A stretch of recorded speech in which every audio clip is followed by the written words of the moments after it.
get this underway. So if you're wondering whether to take Manchester United's win against Sheffield United with any optimism and hope for the near future or for next season, I'm here to tell you to just calm down. You're asking, can we take anything from this game? Can we take the 4 goals from this game? We move the ball quicker. Can we take that into the next game? Bruno Fernandes is back to his best. Can we take that into the next game? Is Bruno all of a sudden back to his best? This is what Bruno does. World class. So yeah, we're going to delve into a few of these things. Because in reality, if we are being realistic, this is a routine game that should have been a routine result with a routine performance, and we move on to the next game. That's the only way that people won't talk. If you want people to shut up and not talk and complain and say, look, exactly the same. If you want people to do that, then it has to be routine, doesn't it? Against Sheffield United at home, bottom team at home, right? If there's ever going to be a routine game, it's bottom team at home. But this wasn't a routine game, was it? If you go down twice, if you're losing at 2 separate occasions at home against a bottom team of the league, it's not routine. Did the ball get moved quicker around the pitch? Yes, at times, because Sheffield United sat back. Now, what's interesting about what Sheffield United did, where they just fully dropped into a low block and said, we're not going to give you any spacing behind for Højlund, for Garnacho. We're not going to give you any spacing behind for your pace. We're going to sit back and then try and do you on the counter, right? And they did look semi-dangerous when they went forward on the odd occasion. The idea for them was to just sit back and to soak up the pressure and know that if they let us just have the ball out wide, then we wouldn't really cause them too much danger. And that's how it transpired for large parts of the first half. Yes, we had possession, but we had no penetration centrally, as usual. So the ball was horseshoeing around. And there wasn't a hell of a lot of quality on display. We went in at half-time still with all the same issues as we have had all season and we have had for the past 2 years. Now, all the issues are still there, right? So, trying to kind of squeeze positives out of performances, it's a very commendable thing to be positive, right? And to be the kind of moral compass of football fandom, and you try and draw positives out of life in general, don't you? But then when it becomes elite level performance, you're not trying to draw out a certain agenda, because trying to be positive and spin everything in positive nature can be just as detrimental as trying to spin everything into a negative tone. And the reason I say that is that elite level performance is complete objectivity across the board to a ruthless extent. Like, emotion has to get dragged out of elite level performance and elite level analysis and elite level infrastructure and environment. So we can, if we want to be positive, draw out from that game that that we dominated possession, we had a load of shots on target, we scored 4 goals, Bruno Fernandes, captains, we can go down that route, but that's just filling an emotional hole that some fans need. They need to feel good, right? There's the need to feel good trumps the need for objectivity. So in reality, though, if we're being objective, like we just said, a non-routine win against the bottom team in the Premier League. We were behind twice at home. We conceded twice at home against the bottom team in the Premier League, who sat off and allowed us to have possession. Now, at 2-1 down, after 55 minutes, there's nothing routine about that, right? And then we get a penalty. Now, it takes a penalty to get us fully back into the game.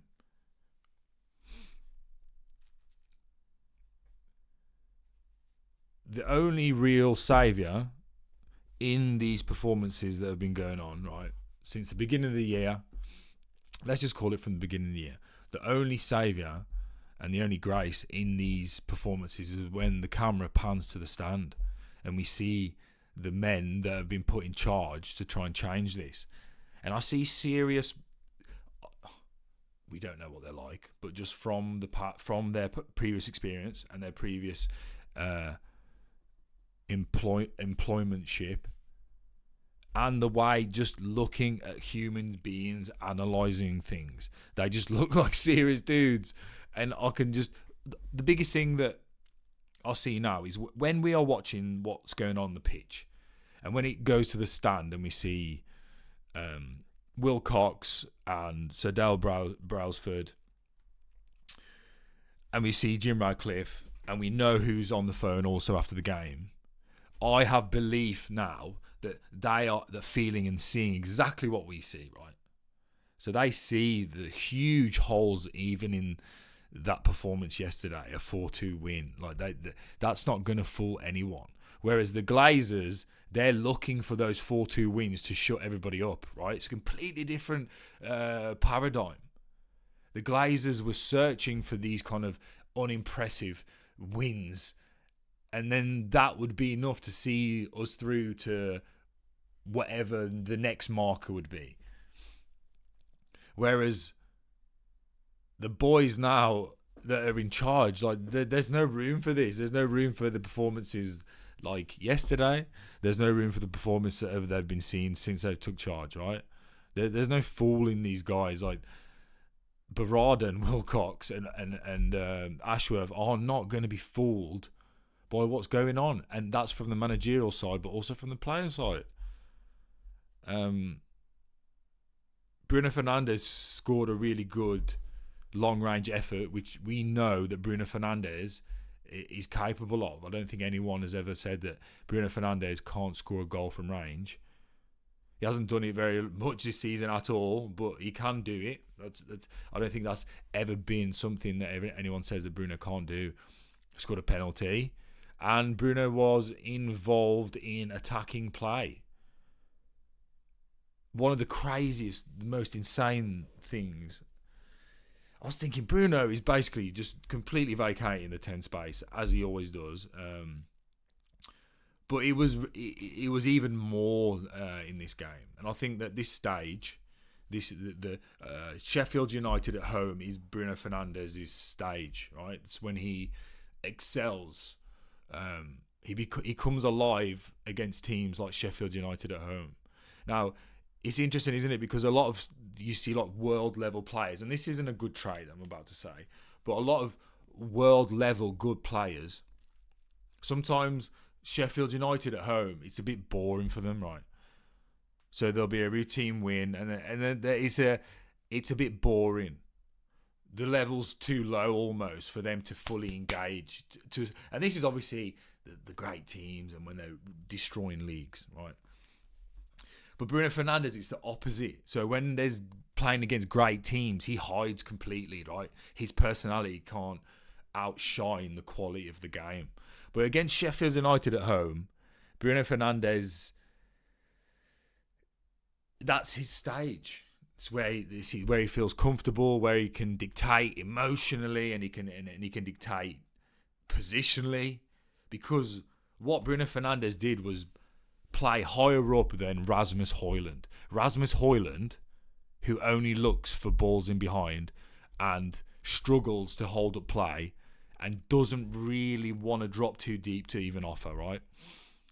So then what you have is Bruno Fernandes literally playing higher than the striker that we have. So Bruno Fernandes it's a false nine. So it's a false nine that Bruno Fernandes is playing. So when you're like, oh, but his goals and assists are still up there, they should be. If you're on all the corners, free kicks, penalties, you play higher than the striker, and you have no interest in linking the midfield to the strikers. You've got no interest in linking Mainu and Eriksen or the defence to Højlund. And all that I was seeing was Bruno make those runs in behind continuously all game, when it's like, mate, we've got the ball. Like, do you not want the ball in the number 10 space so then you can turn and then you can feed Højlund, like the striker, who's way quicker than you, way stronger than you, and can actually get in behind effectively, right? Or let's try and see if we can get in behind effectively.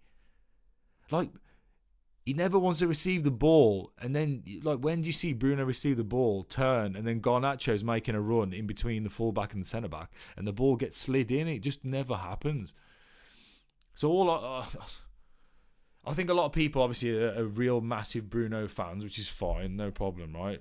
You do what you want to do, and then they've seen this humongous drop off from him in their sense because he's not scoring and assisting.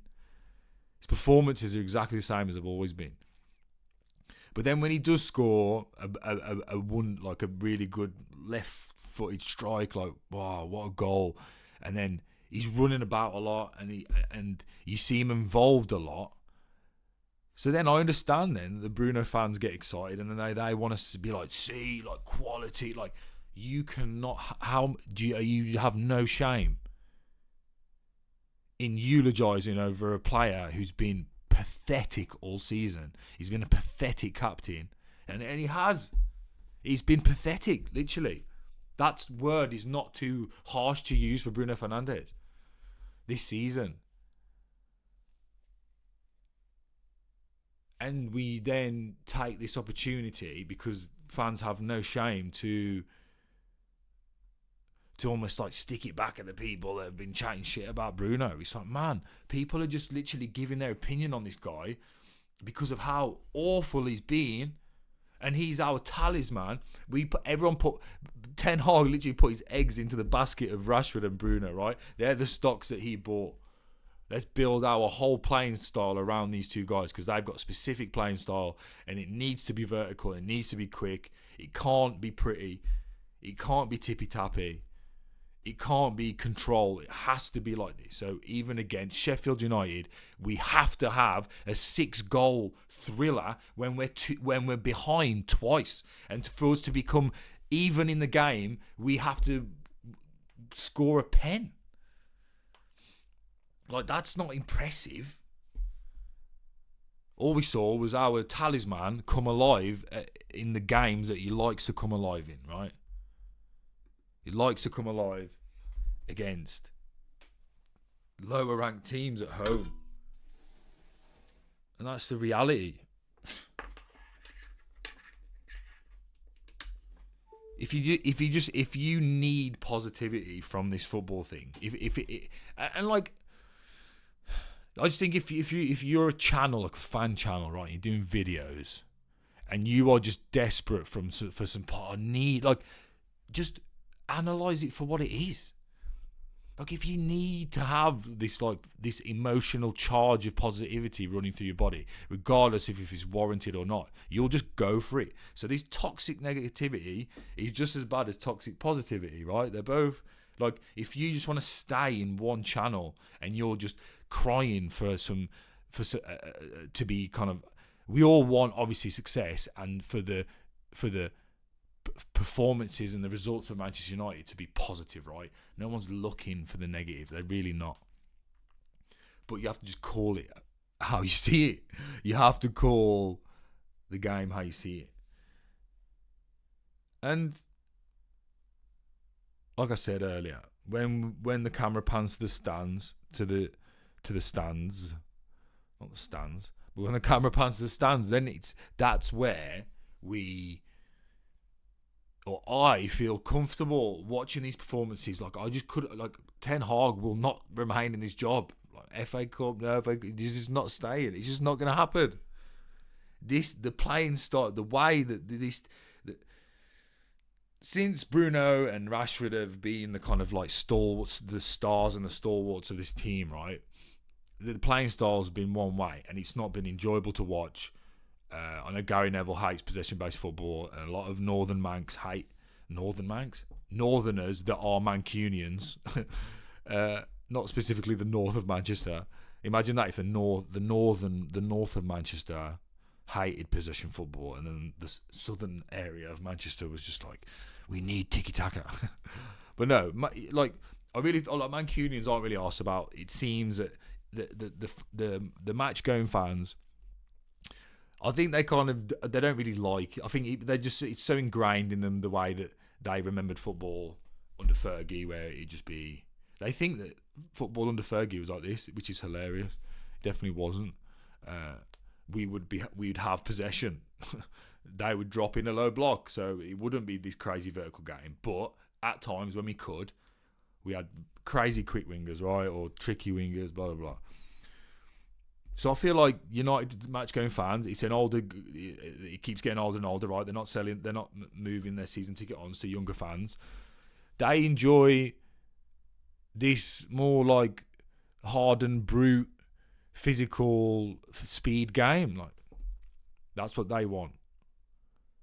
And I feel like for the first time, we're going to have a hierarchy in place that aren't interested in the style that the Manchester United fan base want. And hopefully they're not interested in what Fergie wants in terms of, because I know that Fergie's just been drip feeding into every manager that the way they need to play, and then all of a sudden, after the Fergie, you need to not go for dinner with Fergie, because when you go for dinner with Fergie, we end up trying to play like Fergie, right? Or as close to as you can in modern day football, which just doesn't work.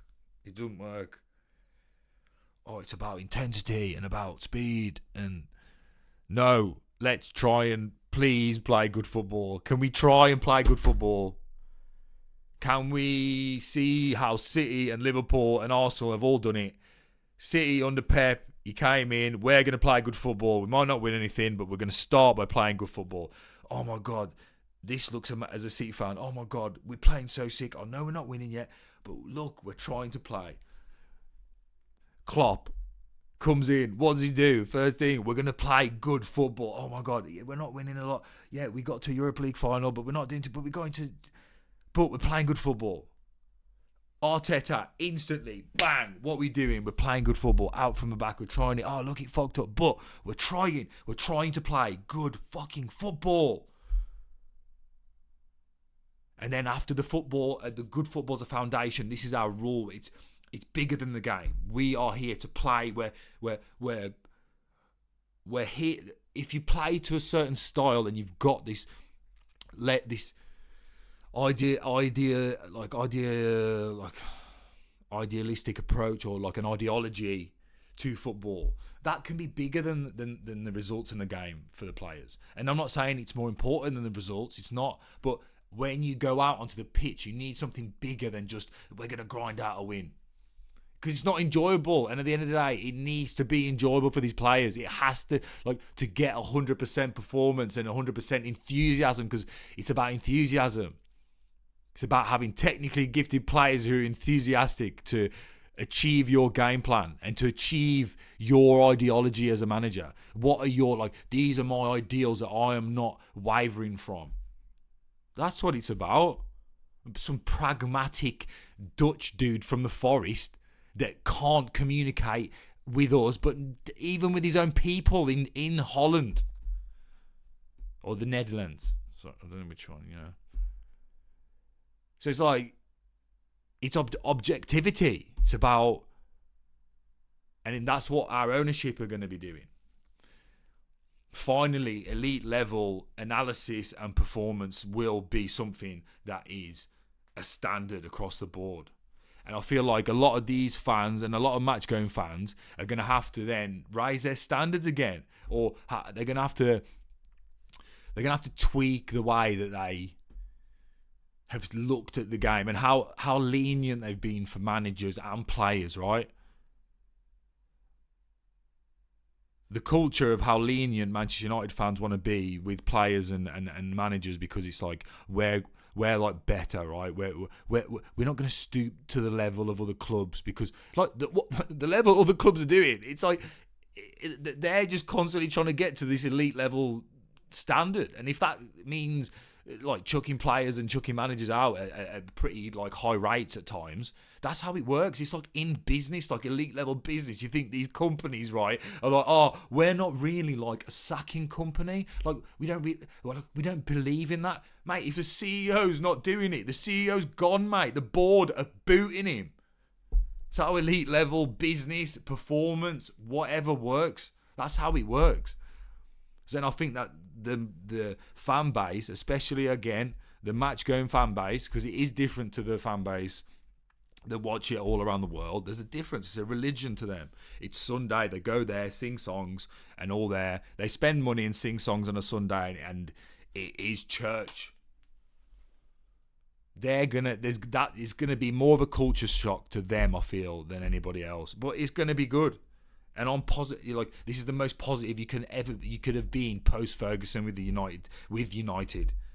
Like the things we wanted are happening. They've happened. This is better than the Qataris, mate. We're here, like we're there. Elite level guys, elite level dudes, really thinking hard, all wearing glasses, looking clever as fuck,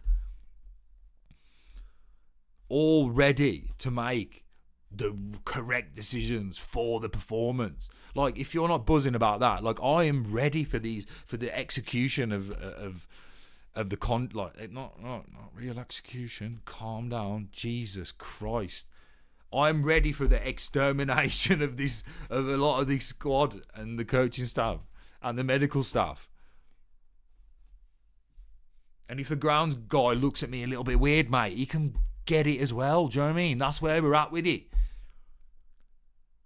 P45s everywhere. Like that's what's happening. And that's what he's good at. But they do it calmly and quietly, and it's quick, and there's no emotion involved in this. It's just like you're getting moved on, bro. Ten Hag, like on like 4 finals, 4 seasons, 4 finals, 4 seasons. Yeah, we get it. Yeah, we get it, Ten Hag, we get it. Loads of injuries, bro, we get it, but you've dealt with them really badly. You saw your arse like a little teenager, and you sit there all grumpy in the press conferences, and you've seen your arse, instead of working with what you've got, you're just like, no, not fit, can't play. That's your attitude, mate. Grown 50-something-year-old man, seen your arse, you don't answer questions anymore, and you think it's embarrassing that the journalist questioned the 3-3 Coventry game. But here's another one for you. We're questioning this game as well. We're questioning 4-2 at home against Sheffield United.